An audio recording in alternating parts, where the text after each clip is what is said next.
भक्तीचं माहेरघर अक्षरशः अवतरलेलं आहे.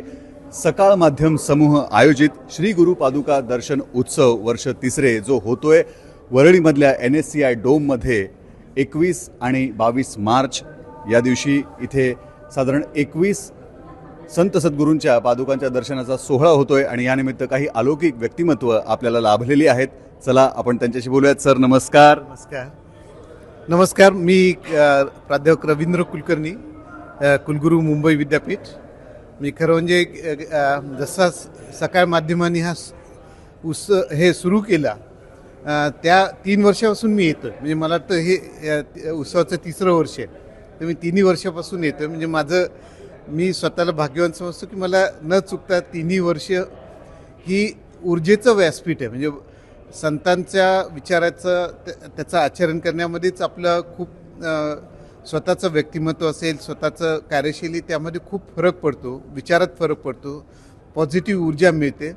आणि त्यावेळेस जर आपण संतांचे विचार जेव्हा आचरण करतो तेव्हा जर हे होत असेल आणि एकाच वेळेस तुम्ही इतक्या संतांच्या पादुकांचं दर्शन घडवून आणता, त्यामुळे हे जे भक्तिशक्ती व्यासपीठ आपल्याला तुम्ही उपलब्ध करून दिलं आहे त्यामुळे मी सकाळ माध्यम समूहाचं खूप मनापासून आभार मानतो.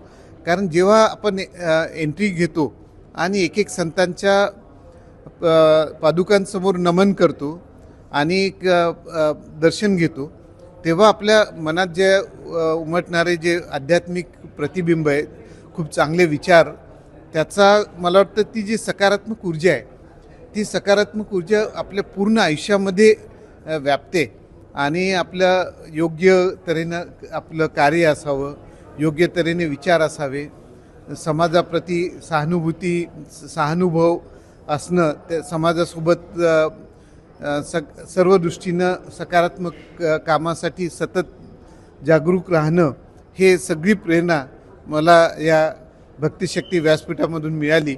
आणि सर्व संतांचं जे दर्शन मला मिळालं त्या दर्शनातून मी माझे स्वतःच्या साठी खूप महत्त्वाचा त्याचा मला निश्चित उपयोग होणार आहे.